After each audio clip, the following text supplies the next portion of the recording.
ones, empaths.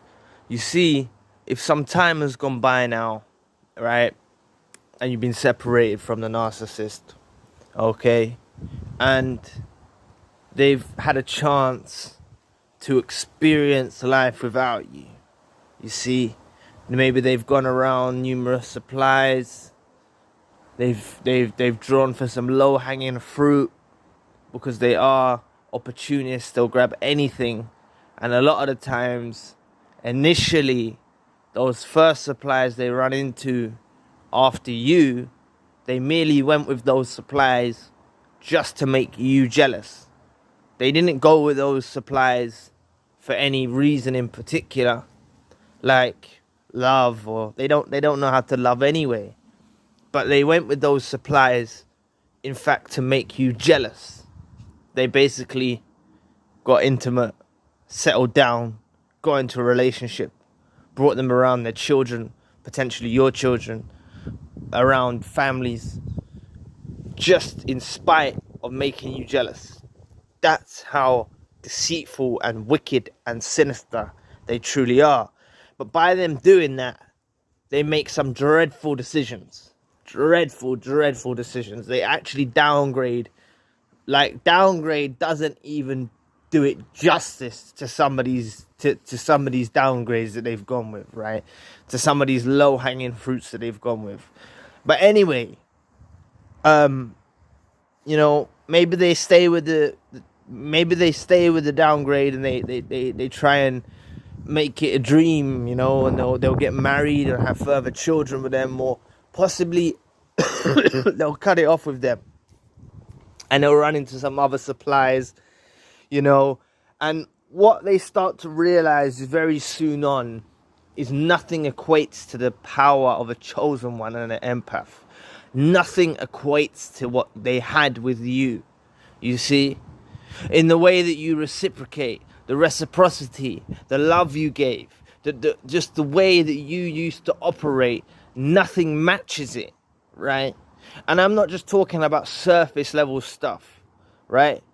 I'm not just talking about how you appear on the exterior. I'm talking about the fundamentals dwelling within inside your soul, within inside your mannerisms, in the way that you conduct yourself. As a chosen one and an empath, you are highly intuitive, and you shine with a bright light, right? And you have such a powerful aura. Please press the like and the subscribe button. Hope your brother out. It'll take 2 seconds of your time. Thank you. But, the more that they start to go around with these new supplies, they're basically, what they start to do is they're pursuing you.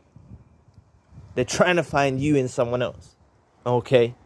And you become this fantasy figure. Especially if you've door slammed. Especially if you've got no contact. And you've bolted and welded it shut. And you said that they can't come back into your life. Right?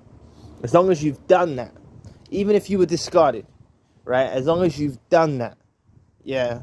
And you've made sure that they can't come back into your life. You become this fantasy figure in their mind of someone that they can't obtain. So they find themselves constantly comparing you to the new supply that they get. And when it doesn't match, they feel like they're on they've got another loser. And they do run into a lot of losers. They run into a lot of narcissists. They run into a lot of manipulators and toxic individuals in general.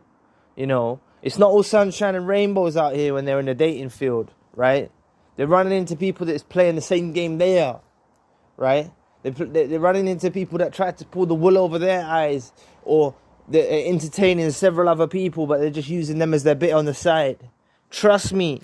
This person, the one who you believed was your soulmate, the one who you believed was your be-all, ride or die person, yeah, there's someone's bit on the side now, possibly, and they have to deal with this fact of life that they undoubtedly, they let you go, right? And it becomes one of their biggest regrets in life.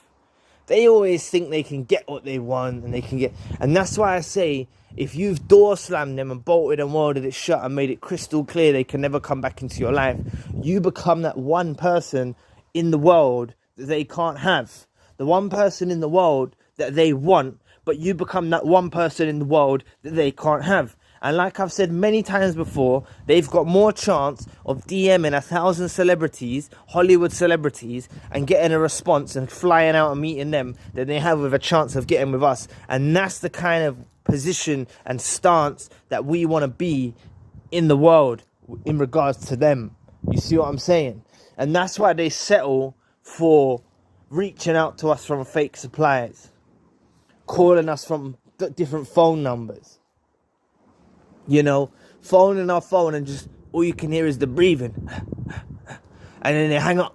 Things like that. Weirdos. Proper weirdos. They'll do their things just to get any form of supply of ours, because our supply is so potent and they can't find it anywhere else. They can search high, far, wide, low, anywhere they go. They will not find it. And we become that fantasy figure in their head. We are the previous grade A supply that nothing can amount to.